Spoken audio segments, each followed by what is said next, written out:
보세요. 이 이용학에 대해서 좀 이야기하다 그때 이용학 했잖아요. 이용학에 잘했어. 이용학이 그래서 제가 마이크로코스մ 이야기 좀 했고요. 141쪽에 보세요. 141쪽 그 시가 있었죠. 여기 이제 141쪽에 이제 전라도 가시네라는 시 이거 잠깐만. 여기 흉집 이거는 했던 것 같은데 그렇죠? 네, 전라도 가시네. 이 작품도 이용학이 되게 유명한 작품이에요. 142쪽에 이용학 전라도 가시네 오랑캐꽃이라는 시집에 나오는 이야기거든요. 보세요. 141쪽에 이산자의 비극. 그러니까 이산자를 뭐라고 그랬죠? 5글자로? 바로 안 나오시네요. 디아스포라.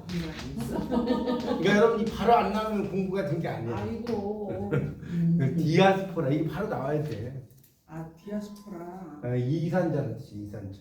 그래서 흩어 이산자의 비극적 현실과 상상적 비양의 이면 이렇게 나왔죠. 그래서 여기 보세요. 알록 쪽에 입맞춤에 자랐나 눈이 바다처럼 풀을 푼더러 까무스레한 내 얼굴 가시네야 나는 밭을 일구며 무쇠 다리를 건너온 함경도 산에 이렇게 나왔죠. 그러니까 이게 이제 고향에 대한 어떤 이야기를 처음에는 시작을 하는 거예요. 그러다가 이제 뭐 이야기를 해요. 뭐 여러 가난한 이야기 하다가 다 할 수는 없고 마지막 그 141쪽 마지막을 가보면 내 두만강을 건너왔다는 석 달 전이면 단풍이 물들어 천리 또 천리 자 천리 동그라미 쳐봐요. 천리가 3번 나왔네. 반복이에요. 반복.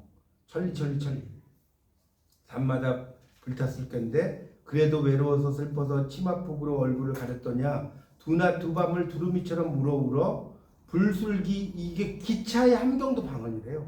불술기가 여기 써놓으세요. 불술기 나오잖아요. 기차 가로 함경도 방언 이렇게 써보세요. 기차 구름 속을 달리는 양 유리창이 흐리더냐 나오죠. 넘겨보세요.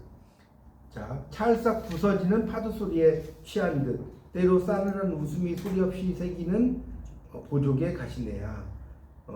요즘에 이런 말 쓰면 이건 거의 좀 안 좋겠죠. 이게 그 당시에는 이렇게 쓰니까 그렇죠. 하여튼 그러면서 여기서 이제 중요한 거는 뭐냐면 거기서 포인트가 뭐냐면 이제 그 다음 단락인데 울두들도 울지 않는 전라도 가시네야 두어 마디 너의 사투리로 때 아닌 봄을 불러줄게 손때 수집은 분홍된 기 휘 날리며 그 다음에 글쎄요. 잠깐 이 부분 중요한 말이에요. 너의 나라로 돌아가거라. 여기다 붙여주세요. 이게 되게 중요한 겁니다. 이 시에서 뭐냐면 자 쓰세요. 이거는 말 불러드릴게. 떠나온 고향으로의 상상적 귀한. 떠나온 고향으로의 상상적 귀한. 그러니까 귀향이 두 글자로 뭐냐 귀향이지. 그렇지 않나요? 뭐 귀향이라는 게 꼭 고향으로만 가는 게 귀향이 아니에요. 그죠? 귀국하고 같은 의미로 쓰입니다. 그래서 떠나온 고향으로의 상상적 귀한이죠. 그러니까 그리고 이제 뭐 얼음길이 밝으면 눈보라의 희가마 뭐 나오죠? 노래도 없이 사라질 게다 자욱도 없이 사라질 게다. 그러니까 이 시는 어떤 내용을 가지고 있느냐? 자 써봐요 거기다. 이 시 전체의 내용은 새로운 삶에 대한 의지와 필기하시니까 말로 그냥 할게요. 새로운 삶에 대한 의지와 뭐 우리말이니까 쓸 수 있죠. 새로운 삶에 대한 의지와 꿈을 암시적으로 표현함. 새로운 삶에 대한 의지와 꿈을 암시적으로 표현한 시가 이 전라도 가시네입니다. 그러니까 이 밑에 이제 시에 대한 내용이 쭉 나오는데 결국 나라를 잃은 그녀에 대한 이야기, 식민지 권력 속에서 나라를 잃은 상황. 아까 앞에서 이용하기 낡은 집도 그런 거였죠. 마이크로코스մ 기억나요? 우리가 그 나라를 빼앗겨서 낡은 집, 그래서 설보내가 이사를 가버렸어. 그러니까 어떻게 보면 그 뭡니까? 봉황수라는 조지훈 시인의 봉황수 알아요? 몰라요? 조지훈 시인의 봉황수라는 시가 있어요. 봉황의 근심. 봉황수라는 시가 있어. 나중에 찾아보세요. 할 얘기가 너무 많네. 나중에 인터넷 찾아보면 봉황수. 저는 이제 던져 드릴 테니까. 그러니까 결국은 이게 나라를 빼앗긴 서름을 노래한 시가 봉황수예요. 그러니까 봉황이라는 건 뭐 청와대 이런 데 걸려 있잖아요. 봉황새가. 그러니까 봉황의 근심이라는 것처럼 여기서도 마찬가지라는 거죠. 그런 북쪽 집을 떠나서 향했다는 북쪽, 다시 말해 그 대표적 공간, 그곳이 이제 그 만주, 그러니까 이 옛날 고향으로 돌아가고 싶은 어떤 마음 이런 거라는 거예요. 그래서 여기 보세요. 143쪽으로 가볼게요. 143쪽이 두 번째 단락. 고향과 나라를 잃은 그녀와 하자는 과거의 향토에서의 가난하지만 건강했던 삶과 현재 누구도 믿지 못하는 불신, 믿지 못함, 폭력의 공포를 가지고 있다는 거예요. 그런 식으로 쓰죠. 그래서 이 시 속에 결국은 뭡니까? 이제 그런 상황, 힘든 상황이죠. 그러니까 일제에 의해서 탄압된 현실, 이런 걸 이렇게 이제 뭡니까? 전라도 가시나라고 표현한 겁니다. 그러니까 내가 태어난 그곳으로 돌아가고 싶은, 아까도 말씀드렸지만 귀향, 향수라고 볼 수 있겠죠. 그 내가 태어난 고향으로 돌아가고 싶은 그런 그 상황, 이런 것들을 이야기했다라고 볼 수가 있겠습니다. 그렇죠? 자, 그 정도 이해하시고요. 그 다음 넘겨보세요. 그래서 아까도 말씀드렸지만 144쪽에 첫째 줄 봐요. 그런 의미에서 잠깐 너의 나라로 돌아가라. 이거 아까 되게 중요하다고 그랬죠? 떠나온 고향으로의 귀환 나오죠? 떠나온 고향으로의 귀환인데 정확하게 말하면 상상적 귀환이에요. 실제로 귀환한 건 아니잖아. 그러니까 상상적 귀환이 맞는 말이죠. 그래서 시대의식, 시정신을 비춰볼 때 눈보라치는 벌판을 나선다는 구절이 암시하듯이 가장 낮은 자들 중심의 새로운 민족 공동체. 그러니까 결국 눈보라치는 벌판이라고 하는 거 상식적으로 생각해 보세요. 상당히 힘든 상황이죠. 여러분, 벌판은 벌판인데 그냥 벌판이 아니야. 눈보라치는 벌판이에요. 그러니까 일제 치하의 어떤 힘든 상황을 이렇게 표현했다고 볼 수가 있겠죠. 그 속에서도, 그러니까 이것도 이제 자세히 읽어보면 약간 저항적인 의식이 들어가 있는 거죠. 이 시 속에 저항적인 의식이 들어가 있어요. 그래서 자, 마지막 단락, 이게 또 중요합니다. 여기 144쪽의 마지막 단락은 좀 네모 좀 쳐보세요. 전라도 가시내의 거기서 고소력이라면 식민지 민족을 대표하는 고향 일은 전라도 가시내와 함경도 산해, 그러니까 결국 뭐예요? 북남 남녀네 맞죠? 함경도 산해와 전라도 가시내니까 우연한 만남이 짧은 시간을 거쳐 타자 지향의 연대감이면 하나로 묶인다는 거예요. 연대 무슨 연대 이런 말 쓰잖아요. 매우 자연스럽다는 사실을 빼놓을 수 없고 카프가 뭐라고 그랬어요? 한국 예술가 프롤레타리아 동맹 기억나요? 네. 그렇죠. 선배들이 내세웠듯이 진보주의 이런 게 아니라 과거 현재 생활 현실 등장인물 내면 상황 이런 것들에 대해서 토속어 이런 걸 통해서 풍요로운 리듬으로 표현했다는 겁니다. 그러니까 카프의 선진적 계급 의식을 이야기한 거 제가 복습인데 저번에 기억이 혹시 나는지 모르겠어요. 이마 기억나요? 임화? 얘가 저번 주 이야기했는데 다시 한번 우리 오빠와 하루 있었잖아요. 제가 이마의 시가 단편 서사시라고 그랬죠. 저번에 했는데 기억이 안 나죠. 하여튼 이마라는 사람의 이마 시인이 있어요. 단편 서사시를 쓴 사람인데 그 사람의 우리 오빠와 하루라는 작품이 있어요. 그게 제가 시간이 되면 그 시도 좀 올려드릴게요. 하여튼 그런 시인하고 좀 다르다는 거죠. 자, 그 다음에 나오는 시가 이산자의 귀향과 새로운 생활의 꿈이라고 하는 시가 있어요. 나오죠? 그러니까 이 시는 좀 알아두실 게 하나씩의 별을 거기다 써놓으세요. 해방 직후에 써진 시야. 해방이 1945년에 됐잖아요. 그 얼마 안 있어서 쓰여진 시입니다. 해방 이전이 아니고 그렇게 일단 알아주세요. 해방 직후. 그러니까 1945년 직후 바로 쓰여진 시라고요. 자, 그래서 이제 이산자의 귀향과 새로운 생활의 꿈 무엇을 실었느냐? 화물열차의 검은 문들은 탄탄히 잠겨졌다. 바람 속을 달리는 화물열차의 지붕 위에 우리 제각기 들어 누워 한결같이 쳐다보는 하나씩의 별. 이 별에다 동그라미 쳐보세요. 별은 자연물이야. 자연물. 이렇게 써봐요. 자연물. 145쪽 보고 있어요. 자연물인데 가로해놓고 뭐예요? 꿈, 소망, 기대.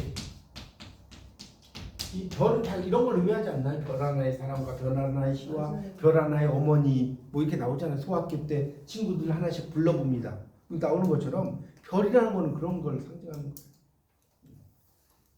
자, 그래서 이제 두만강 사람들과 뭐 어쩌고저쩌고 나오죠. 뭐 옛날 고향으로 막 이야기를 쭉 설명하고 있어요. 여기 보면 다음 단락에 보면 푸르른 바다와 거리를 서른 많은 이민열차의 흐린 창으로 서럽게 내다보던 골짝골짝을 갈 때와 마찬가지로 헐벗은 채 돌아오는 사람들과 마찬가지로 헐벗은 나요. 나라의 기쁜 일마다 울지를 못하는 함경도사. 그러니까 이분이 이제 내용들 자체를 읽어보면 이런 함경도에 대한 이야기가 상당히 많죠. 그러니까 왜 함경도에 대한 얘기가 많다고 그랬죠? 이분 태생이 어디라고 했어요?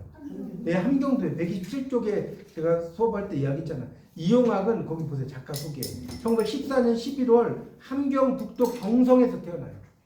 그러니까 당연히 함경도 이야기를 많이 할 수밖에 없는 거예요. 그걸 좀 여러분이 이해를 좀 하시면 됩니다. 그래서 이제 그런 내용들이 있다는 걸 좀 알아두십시오. 그래서 이제 146쪽에 보면 146쪽을 자, 이 시가 언제 창작된지 하려면 열차, 지역, 사람들, 외국말, 화물열차 나오죠, 두만강 나오죠, 뭐 여러 가지가 나와요. 뭐 어쩌고저쩌고. 그래서 이 해방을 맞은 이산자들이 여기 이제 제가 아까 해방 직후라는 게 네 번째 줄에 밑줄 치세요. 해방을 거기 밑줄 치세요. 맞은 이산자들이 고난의 땅 만주와 노령을 떠나. 여기 노령이 어딘 줄 아세요? 노령 근해라는 작품은 그렇죠. 러시아예요, 러시아. 제가 정로한 뭐 이런 이야기 했죠. 러시아를 정벌하는 이야기라고. 노령 근해. 여러분 노령 근해라는 작품을 쓴 작가가 누군지 아세요? 이호석. 여러분 이호석이 무슨 작가예요? 이호석? 동반자. 그렇죠. 이제 좀 아시네. 동반자 작가. 카프에 동조를 했는데 계속해서 카프에 관한 글을 쓰지 않고 쓰다가 이산이 아닌 개비하고 내려온 사람들. 그런 사람을 동반자 작가라고. 그러니까 이렇게 국문학을 하면 바로바로 답이 나오죠. 동반자 작가. 예. 그러니까 국문학을 했는지 안 했는지 물어보려면 이렇게 몇 가지를 물어보면 대답을 하면 국문학 거고 대답 안 하면 그냥 저기 뭐 일본학과라고. 얘기 안 하고 살게요. 예. 그러셔도 근데 되고. 했는데도 대답 못. 그러니까 내가 국문학을 공부한 것을 이순신 버전으로 남에게 알리지 마라. 자, 다음에 다음 주 자, 살게요. 자, 그래서 하여튼, 자, 그래서 이제 이런 것들을 이야기한다는 거예요. 지금 아시겠죠? 그러니까 이게 화물 열차를 타고 귀한 직부터 이제 제가 말이 이해가죠. 해방 직후에 쓰여졌다는 거예요. 화물 열차를 타고 여객 열차가 아닌 남녘 땅으로 귀환 중인 것이다. 이렇게 나오잖아요. 그러니까 그런 것들을 이제 이렇게 이 시 속에다가 드러냈다는 거예요. 뭐 읽어보면 그런 이야기들이 쭉 나오고 그래서 뭐 다른 건 좀 스킵하고 147쪽으로 갈게요. 마지막 단락. 자, 이를 감안하면 별이야말로 별 아까 제가 설명했어요. 복된 눈과 동등한 가치를 갖고 동일한 역할을 수행한다. 그래서 그러니까 결국은 이 차가움이라는 부정성을 또 한편으로는 뭐예요? 희망과 지복, 그러니까 복을 이제 기원하는 그런 긍정성 이런 것을 상징을 한다는 거예요. 별이라는 게. 그러니까 별이라는 게 그런 의미가 있다는 거죠. 그래서 그러니까 하강, 상승 이렇게 반대적인 이미지. 여기 보세요. 하늘과 땅, 별과 눈을 통해 드러나는 상승과 하강, 가벼움과 무거움. 여러분 이런 걸 좀 더 유식한 말로 뭐라고 하죠? 이런 거를 소시드가 말하는 이양대. 보통 실력이 아니에요. 이양대님이 나오네. 이양대. 책임의 강단. 그렇죠. 이런 게 나와야 된다니까. 여러분 그러면 뿌듯하지 않나요? 배운 보람이 있잖아요. 이양대를 들어가는 거예요 지금. 이게 원래 소시드가 말하는 건데 이런 것들을 이야기하고 있다는 거예요. 그래서 밑에 보고 하신 거 아니죠? 이양대 밑에 있는 이양대립 선명하다 이렇게 이야기합니다. 그래서 이런 것들 별과 눈을 통해서 상승과 희망의 상징 거기다 밑줄 치세요. 거기 밑에서 둘째 줄에 별과 눈을 통해 상승과 희망의 상징으로 받아들이는데 익숙하다 이렇게 나오죠. 그래서 넘어가보세요. 그런 식으로 이야기를 하고요. 그러니까 이 사람은 고향 자체가 함경도다 보니까 당연히 북한을 선택했다는 거예요. 이해 가시죠? 네. 낡은 집이든 뭐든. 그래서 결론은 뭐냐? 자, 결론은 딱 두 가지로 제가 여기는 책에 안 나오죠. 설명드리면 뭐라고 하느냐 이렇게 써놓어요. 자, 이 사람의 시학은 이산자의 시학이고, 자, 쓰세요. 또 하나는 귀향의 시학이다. 말이 멋있잖아요. 자, 디아스포라. 여러분 디아스포라라고 이제 제가 이야기했는데 디아스포라 이렇게 써요 영어로. 근데 그 이산자인데 왜 디아스포라냐 이걸 설명드릴게요. 디아는 너머라는 뜻이에요. 너머. 이 스포라라는 것은 원래 이제 스페로라는 단어에서 나는 라틴어 씨를 뿌린다는 뜻이에요. 그러니까 직역을 하면 이거는 뭐 상식으로 알아요. 넘어서 씨를 뿌린다. 그러니까 뭔 소리냐면 팔레스타인을 원래 팔레스타인 있죠. 떠나서 세계 각지에 흩어져 살면서 원래 이산자는요 원래 뜻은 유대인을 가리키는 거예요. 원래는. 이게 우리나라 뭐 이런 만주간 유산자를 의미하는 게 아니라 원래 뜻은 팔레스타인을 떠나서 세계 각지에 흩어져 살면서 유대교의 규범이라든가 생활 관습을 유지하는 유대인. 이해가요? 원래는 이산자는 뜻이 아니었어요. 그게 나중에 이산자는 뜻으로 바뀌어버린 거예요. 의미가 확대돼가지고. 아시겠죠? 그래서 이 작품의 결론은 뭐다? 이산자의 시작이다. 뭐 어렵지 않지. 이건 뭐 몰라도 돼요. 제가 그냥 상식으로 알려드린 거니까. 디아스포라의 뜻 정도 알면 나쁘지 않잖아요. 그죠? 그건 상식으로 알려드렸어요. 자, 이제 결론을 볼게요. 자, 그래서 결론에 보면 이용학은 대표 시집 분수령과 낡은 집. 분수령은 잘 몰라도 돼요. 이용학은 낡은 집이 하이라이트고요. 노동과 학업을 병행했던 도쿄 유학 시기에 출간한 이력의 소유자고요. 그래서 궁핍한 삶. 소환은 불러드리는 거죠. 고향 상실의 슬픔 및 디아스포라 또 나왔네. 현실을 통합하는 시인의. 자, 그 다음 밑줄 써요. 리얼리즘 창작 방법의 중요한 토대. 그러니까 리얼리즘이란 건 우리말로 사실주의라는 뜻이에요. 사실주의. 사실주의를 리얼리즘이라고 이야기합니다. 리얼리즘. 이렇게 이해하시고요. 그래서 이제 자아와 타자에서 연민, 불쌍히 여기는 마음, 그리고 연대의식, 통합하는 마음, 이런 게 이제 오랑캐별 아라사 러시아를 가리키는 거예요. 러시아를 아라사라고도 합니다. 그 지역으로, 그러니까 러시아를 되게 표현이 많죠. 노령이라고도 하고 아라사. 지역으로 쫓겨간 유이민들의 비극적 현실에 대한 관심을 촉발시켰다. 그러니까 그런 디아스포라를 이야기를 많이 했다 이런 이야기고요. 자, 그 다음 달라. 이용학은 하지만 고향 상실에 기대어 식민지 현실의 절망적 상황과 암울한 전망만 제시하진 않고 일제 말기에 이르러 시인은 출구 없는 현실에 따른 극심한 피로감과 허무주의에 노출되거나 체제 협력에, 자 보세요. 자, 체제 협력에 노출되어서 이게 친일이라고 기억나죠? 체제 협력. 그런 것을 편의를 쓰기도 했어요. 아, 제가 저번 주에 이야기를 하다가 좀 빼먹은 게 하나 있어. 그 나온 김에 설명. 이호석에 대해서 제가 좀 이야기했잖아요. 일제 치하인데 그 뭡니까 메밀꽃 필무렵을 이렇게 그리고 위장된 있어. 수능주의 아니에요? 위장된 수능주의 비슷한데 잠깐만. 뭐 이제 그런 의미도 위장된 수능주의라는 말도 좋아요. 야, 근데 이런 걸 어떻게 2학년인데 아시지? 2학년이 아니라니까요. 문희만 아니 2학년. 우리 일하는 게 다 배웠잖아요. 아, 어저께 것도 기억 나무에 네, 이거는 모르죠. 어저께 것도 기억 못해. 이거보다 좀 더 멋있는 이야기. 현실을 비켜선 서정이라고. 말 멋있지 않아요? 그러니까 그 현실을 비켜서 가지고 서정이야. 근데 저번에 질문을 한 분 했잖아요. 뭐 이혹에 대해서 뭐 긍정적이다, 부정적이다. 그러니까 현실을 비켜서 서정을 좋게 보면 자, 좋게 보면 백석이 2차적 저항시인이라고 그랬죠. 2차적 저항시인 것처럼 이걸 통해서 우리는 백석처럼 일제 파괴되기 이전에 원시 공동체로 돌아서 가야 되겠다라고 본다면 좋아요, 나빠요? 좋은 거죠. 맞잖아요. 근데 나라는 이러고 있는데, 나라는 막 일제 치하에 있는데 너는 이걸 써야 되냐? 라고 하면 나빠요, 좋아요? 좋아요, 나빠요? 나쁘죠? 이렇게 두 가지 의견이 있는 거예요, 항상 뭐든지. 맞잖아요. 답은 없어요, 답은. 그러니까 문학이라는 건 나는 이렇게 볼 수도 있고 나는 이렇게 볼 수 있는 거예요. 그건 여러분의 판단인 거지. 그렇죠? 근데 중요한 거는 이런 그 이호석의 메밀꽃 필무렵을 좀 더 유식한 말로 쓰면 이렇다는 거예요. 현실을 비켜서 서정이다. 그래서 용어가 국문학을 여러분이 하면 멋있는 게 뭐냐면 용어가 멋있어요. 일단 여러분 쓰는 말들이 달라져요. 이런 말 여러분 국문학 안 하시면 어디서 배우시겠어요? 현실을 비켜서 서정. 자, 다시 149쪽으로 가서 그래서 이제 그런 현실 디아스포라의 귀향의 시작 보세요. 그래서 제가 귀향의 시작이라는 게 어디 나오냐면 149쪽 세 번째 줄 봐보세요. 거기 그런 두 번째 줄 볼게요.